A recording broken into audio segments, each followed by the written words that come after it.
Hello friends, मैं आज आप लोगों के सामने एक रीजनिंग का बहुत ही महत्वपूर्ण चैप्टर लाया हुआ हूँ जो पासे से संबंधित है।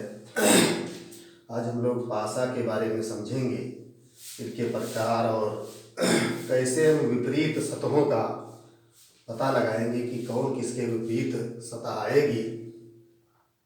देखिए, पासा की बात करें तो पासा एक मानक पासा होता है।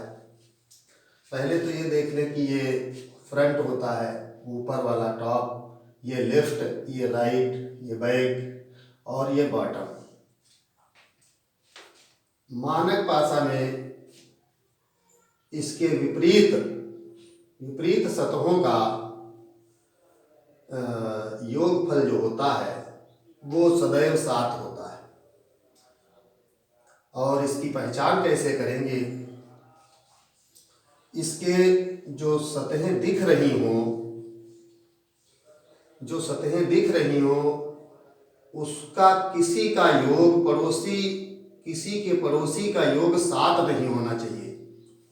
मतलब विपरीत दिशाओं का तो योग 7 होना चाहिए, होता है, लेकिन पड़ोसी का किसी का 7 नहीं होना चाहिए। अगर योग 7 नहीं है तो वो मानक पासा है। तो बस इसके विपरीत सतहों का योग 7 होता है। तो हम आसानी से पता लगाएंगे कि 6 के विपरीत जब 7 होता है तो 6 में जब हम 1 जोड़ेंगे तो ये 7 होगा। तो इसका मतलब 6 के विपरीत 1 हो जाएगा, 5 के विपरीत 2 हो जाएगा, और पूछ रहा है 4 की विपरीत सतह पर कौन सा अंक होगा। तो 4 में जब हम 3 जोड़ेंगे तो 7 हो जाएगा। तो इसका मतलब 4 के विपरीत, प्रश्न दिया हुआ है अंक 4 की विपरीत सतह पर कौन सा अंक होगा। तो 4 के विपरीत जो है वो 3 होगा। ऐसे हम मानक पासा, उसकी 2 शर्तें हैं। पड़ोसी का किसी का योग 7 ना हो, तब विपरीत सतहों का योग 7 होता है। प्रश्न 2 है, अंक 2 के विपरीत सतह पर कौन सा अंक होगा। ये देखिए, सामान्य पासा होता है। इसका एक नियम ये होता है कि विपरीत सतहों का इसका योग 7 हो भी सकता है और नहीं भी हो सकता है। 7 हो भी सकता है और नहीं भी हो सकता है, इसका ये नियम है। इसमें तो शर्त है कि विपरीत सतहों का योग 7 होगा, और इसमें एक ये कंडीशन होती है कि जो सतहें दिख रही होती हैं उनका योगफल 7 होता है। इसमें जो दिख रही होती हैं उनका योगफल 7 नहीं होता। इसमें जो सतहें दिख रही होती हैं उनका योगफल 7 होता है। किसी एक का 7 हो जाए, 4 3 7 हो रहा, तो ये सामान्य पासा है। तो अब हम अंक 2 के विपरीत सतह पर कौन सा अंक होगा ये अब पता लगाएंगे। देखिए, 2 में 4 3 तो दिया ही है, ये तो होगा ही नहीं क्योंकि ये पड़ोसी है उसके। तो विपरीत, फिर इसका मतलब कौन होगा? बाकी जो बची 1 5 6 ये सतहें बची जो, लेकिन इसका मान शर्त है कि हो भी सकता है और नहीं भी हो सकता है। तो 4 के विपरीत मतलब 1 भी हो सकता है, 5 भी हो सकता है और 6 भी हो सकता है।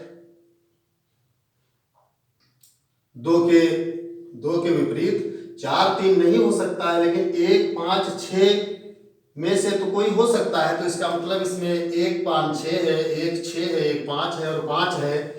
तो जब इसका 7 नहीं हो सकता है योगफल, तो ए इसका आंसर सही हो जाएगा। उसके बाद में एक ये देखेंगे, 2 के विपरीत कौन अंक होगा।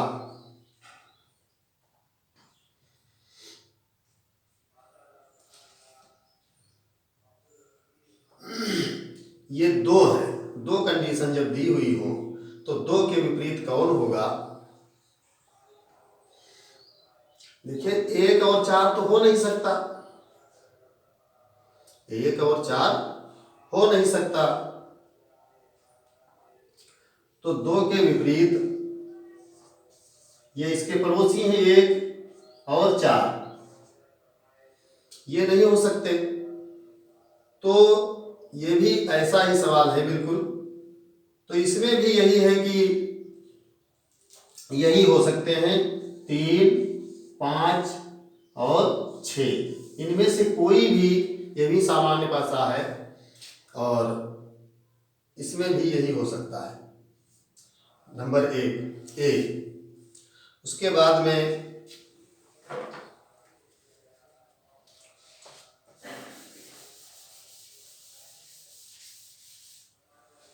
ये जब कॉमन फेस वाले मिल जाएं तब इसमें 1 के विपरीत कौन होगा, 1 के विपरीत कौन होगा। अब देखिए 2 का, ये दोनों कॉमन है, तो जब इनके 2 का पड़ोसी 6 भी है और 1 भी है, एक कंडीशन में 2 का पड़ोसी 5 भी है और 3 भी है, तो इनके अलावा अब क्या बचा, 4 बचा। तो 2 का जो है, नहीं 1, हाँ 2 की, तो 2 का विपरीत जो है, इसमें वो गिनती नहीं है जो 2 के विपरीत है, 4 होगा। जब 2 कॉमन हो तो उनके पड़ोसी ले लिए जाते हैं, तो बाकी जो बची संख्या होती है वो कॉमन वाले के विपरीत दिशा में होती है, तो इसका ये चौथा नंबर सही हो जाएगा।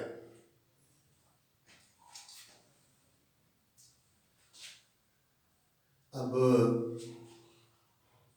उम्मीद है कि इतना समझ में आया होगा और अगली क्लास में फिर से हम भाषा के बारे में देखेंगे। धन्यवाद।